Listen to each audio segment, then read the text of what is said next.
Welcome to Mahoween Week 2. I am Doreimani, and this week we are going to be looking at an anime, a magical show that I haven't seen before. And no, it's not because I live under a rock. My alibi is that I stopped watching anime for about 10 years. I got back into it in 2020. I'm behind on some things, okay? I just haven't seen some things. But the anime that we are talking about this week is Little Witch Academia. Oh, by the way, do you like my hat? I'll put an Etsy link below of where I got this hat from. It's so unique and cute, and oh my god, I saw it, I was like, yep, this is a Mahoween hat. Yes, it is. So, Little Witch Academia is a Studio Trigger production. As most of you probably know, it was released first as a short film in 2013 to 13 or 14 Japanese theaters, and that was later released onto YouTube and Crunchyroll, and it gained a lot of attention. Then Trigger Studios announced a second short film,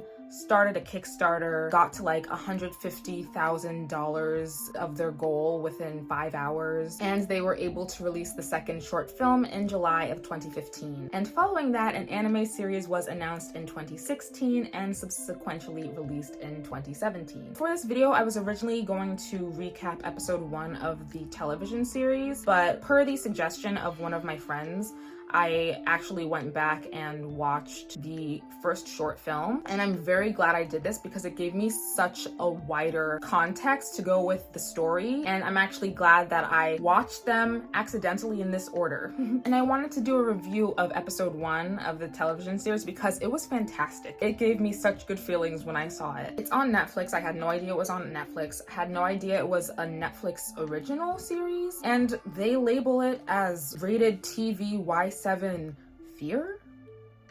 Okay. The first scene of the television series gives a more detailed look at the opening that's in the short film as well. Akko is watching a magic show performed by a dazzling and theatric performer named Shiny Chariot. I also noticed another girl who was highlighted by the animators in this audience of the show, and upon seeing episode 1 a second time for this video after I had seen the short film, I was like, oh, okay, there's some Easter eggs here. One of the greater messages that comes from this performance is Shiny Chariot saying, "It's your belief in yourself that makes up your magic." There were several different translations of this. There was believing is magic, believing in yourself is magic. I don't know, but they all kind of have the same gist. Episode 1 sees Akko heading to her first day at Luna Nova Witchcraft Academy, which is where her idol once went to school. And immediately I find it very cool that magic and witches are the norm in this society, in this world. And this episode gives you a good idea of who Akko is right off the bat. She is bright, she is lively, she is clumsy, and I love her already. Episode 1 also introduces you to Susie, who you see the dynamic between her and Akko right off the bat. And it also introduces you to Sweet Latte, who befriends Akko immediately. In this episode, you also see the clear divide between people who grew up in witch families, I guess families that have magic within their bloodline, and those who didn't. In this episode, you also get to see how determined Akko is. She says, "I will never give up. We are going to become witches," and just how inspired by Shiny Chariot she is. And it sets a lot of groundwork for what I'm assuming is a great rest of that first core of the first season. I would love to watch it to continue it, but then I went into the 2013 short film. In the short film, it's presented obviously as if there's not going to be a sequel or a television series to follow, so it's really its own isolated story. So after that first scene with Akko discovering her love for magic with Shiny Chariot's performance, it cuts to Akko already being a student at Luna Nova, and girl is falling asleep in class. My god. She's also already friends with Latte and Susie. We learn that Akko is not interested in the histories of becoming a witch. She wants to do all the showy, fun, cool stuff. She wants to do the stuff that Shiny Chariot is known for doing. She specifically said she doesn't want to join the ranks of the, well, I was gonna say elder witches, but she said something like, I don't remember, like old hags or something. Oh goodness. In this moment, Diana and her two henchmen or henchwomen come down the stairs and basically say that Shiny Chariot is a fraud. Diana calls Shiny Chariot a clown and that her magic is considered kitty magic. They're basically mocking her. And I thought this was interesting because this whole idea of Shiny Chariot being like fake kind of magic wasn't present in episode 1 of the television series, but I'm assuming that it goes on to talk about that in future episodes. Meanwhile, this teacher do be creeping anytime they talk about Shiny Chariot. She just seems to be there. I wonder what's going on. The next scene was a lesson in broom riding, and I loved this scene. It reminded me a little bit of Ojamajo Doremi when Doremi was not good at riding the broom at first, and also Aiko kind of like grabbing her broom and being like, you're gonna listen to me.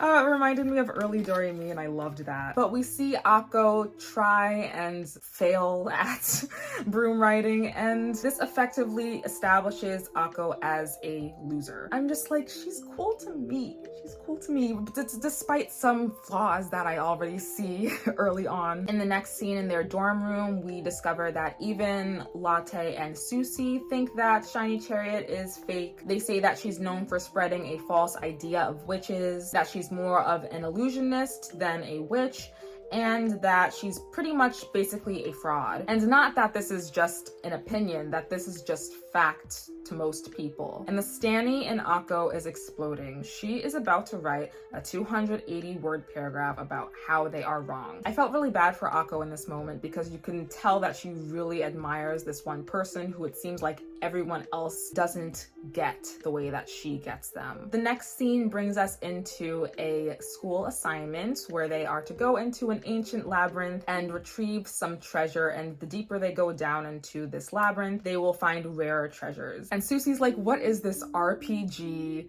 dungeon crawlers bullshit that they have us doing? But Akko is fired up. She's like, this is it, finally. What's Akko's Twitch user, you know? But can I also just take a moment to say just how charming the animation here is? Just everything so far. The animation, the magic vibes, I found everything so beautiful and perfect for October. While the Akko trio is heading down the labyrinth, the Diana trio is zapping monsters, or should I say that Diana is, because the other two are just scared shitless. They are not doing anything.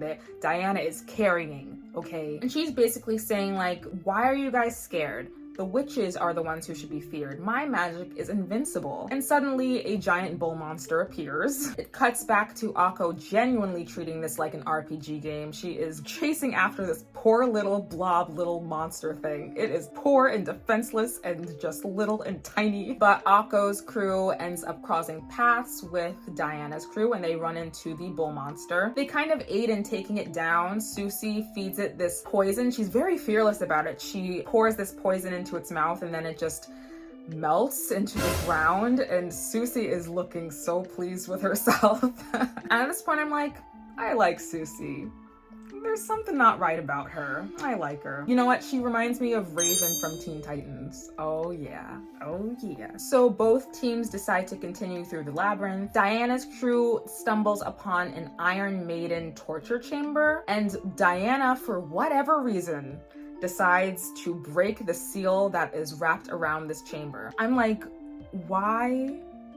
You don't break the spooky seals. Why break the spooky seals? One episode of Scooby-Doo will tell you that you shouldn't break the spooky seals. Out of the torture chamber comes this little itty-bitty lizard. The other two girls start antagonizing it. They're like, ha, you're not too tough. Of course, the opposite effect of what they think is going to happen happens. This monster basically feeds off of their magic energy. It grows and makes it stronger with each zap. But they don't realize this, so of course they continue zapping it. It grows out of control. It busts through whatever part of the labyrinth that they're in. Meanwhile, Akko, Latte, and Susie are in a sort of like junk room. And before they can really inspect this room, because Akko sees something shining in the distance, the lizard monster that's now a dragon bursts through. It's noticeably bigger. What I like about this is that Diana does take responsibility for this happening. I thought that was very telling of the type of character that she is, despite how she may appear to be. She goes to chase after it. Akko's crew is still in the junk room.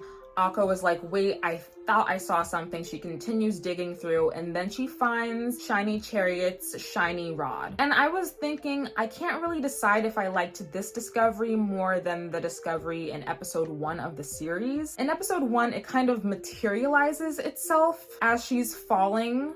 What was that scene? Yeah, she was falling from the sky. It was a giant chicken monster, and it kind of materialized itself through her belief in magic. Here, she finds it in this junkyard room, and I'm sure given more context in the series, I would make a decision on which one I like better, but I'm just unsure right now. I don't know. I wonder why they changed that. The now dragon reaches where the students are who have collected their treasures for the school assignment, because we're still in a school assignment. And pretty much out of reflex, the students blast the dragon to try and destroy it or disintegrate it.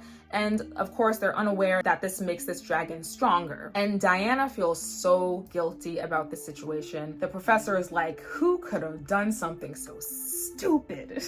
She doesn't say those exact words, but she might as well have. Diana is looking very distraught by this. And so far, I'm surprised how much I actually like Diana. Like, I can tell from this short film, she's written in a way in which you're not supposed to like her, but I actually kind of, like, there's obviously something there that I am supposed to like, which I do, so you got me. So Akko, Latte, and Susie come up to the student area. Akko is still in project mode, even though all of this is going on, and she comes and brings her shiny rod. She's like, and the professor notices this shiny rod. She notices the 7 stars on it, and she thought that they lost their twinkle for good. And I'm not sure what this means, but with more context, I'm sure I would understand. So now the professor is assigning quests, and it is now Akko's job to go and protect the Sorcerer's Stone at the top of the tower, because the dragon will be going to the Sorcerer's Stone, which has a whole bunch of magic power. Meanwhile, Diana will be following the professor and protecting the students. And this gives me the idea that Diana is like the best student at the school. Maybe she's like class president or something. After being lured away a bit by the professor, the dragon actually turns around and starts heading towards the Sorcerer's Stone. Akko, Latte, and Susie are heading towards the top of the tower by a broomstick. Susie is very brave in defending themselves against the dragon. She tries to use her poison against it. Of course, it absorbs this and becomes bigger and becomes stronger, but I just thought that that was very cool on Susie's part. The girls make it to the top, barely, and now it is basically up to Akko. Akko notices that the stones on her shiny rod are reacting to the Sorcerer's Stone. They basically connect to each other in a big, powerful magic blast. At this point, the professor is asking Akko to toss her the shiny rod. Like, ma'am, don't you see that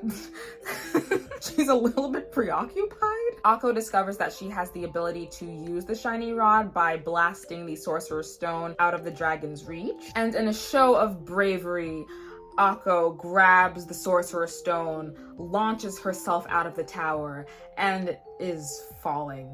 She's falling. She's just falling. This whole next scene, I've never seen How to Train Your Dragon, but I'm assuming this is how it looks. So much is happening, and the situation is really dire. And just as Akko feels that she can't do this, she hears Shiny Chariot's voice encouraging her and telling her that believing in herself is magic. And then, just then, a mysterious fiery-haired witch helps in deterring the dragon from grabbing the stone. And like, I don't know, like, who is this? At this point, Akko was falling again, and she puts all of her belief in herself and in magic into this rod, and it transforms and becomes the shiny arc. She launches a shiny arc attack. The dragon eats this attack. It starts expanding and it makes this Looney Tunes uh-oh face. I thought that was funny. And it explodes into beautiful fireworks. This scene made me emotional. I did actually end up crying when I watched this. It was her belief in herself that saved them. The fireworks in her eyes were just like they were on the night that she saw Shiny Chariot performing. It was just very beautiful. I really liked that. Akko continues to fall, but before she can hit the ground, Diana catches her. This is really, really cool. She asks Akko how she knows how to use the shiny arc, and Akko's like, how do you know about the shiny arc? exposed, confirms that she's a Stanny. It also confirms that she was that girl in the audience that was an Easter egg that I didn't see the first time but saw the second time. I thought that was super cool. There's another little scene that shows that the professor was actually the fiery-haired witch who aided them. And it's like, what is going on?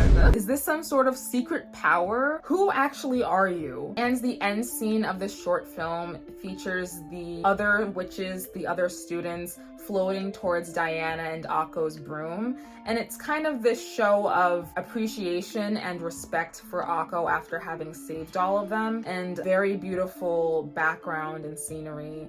And that ends the short film. And can I just say that so much happened? Oh my God, they fit so much into 26 minutes. I was really surprised by this, but it also makes sense because, like I said, they didn't make this as if there were going to be a sequel. They made this as its own individual story. My takeaways: it was a beautiful setting, beautiful animation, beautiful little story. I'm finding that I really love, well, this should probably be obvious, but I am finding that I really love fantasy and magic worlds and isekai, and that was like all three of those things wrapped into this. And the message of believing in yourself and in your dream and in your power was very magical girl, which is why I think that this show is often considered to be a magical girl show. I know that there would be some debate as to whether this is just regular fantasy, an isekai, magical girl. Why can't it be everything? Why can't it be all of those things, you know? But we're not gonna get into it. I already made a video about that. You can check that in the card or whatever that's gonna pop up. Anyway, something that was also great was that the characters were established very well within these 26 minutes. There were characters that I hadn't seen in episode 1 that were in the short film, where I immediately understood what type of person they were, what their history was, especially with Diana, and seeing that there's some history between her and being a fan of Shiny Chariot. I can also understand why this became a series, because there was so much that you could expand on with this short film. It really set the stage for a lot more to come. And I was thinking, I know I have a couple of other reactions. I did a poll a month ago, but if you guys would like to see a reaction series to the TV show Little Witch Academia, I would love to, because I really had to stop myself from watching episode 2 when I watched episode 1. It's very, very cool. I actually really enjoyed this. It's completely up my alley. I've known about this for a while. I always felt like I was going to watch it eventually. I'm glad that I was able to watch it through this series on my channel, and I hope to watch it again in the future. But week 3 of Mahoween is next week. I hope you guys are excited. I've been having a great time with this. So I thank you for watching. I thank you for being here, and I will see you in the next one. Stay gravy, baby.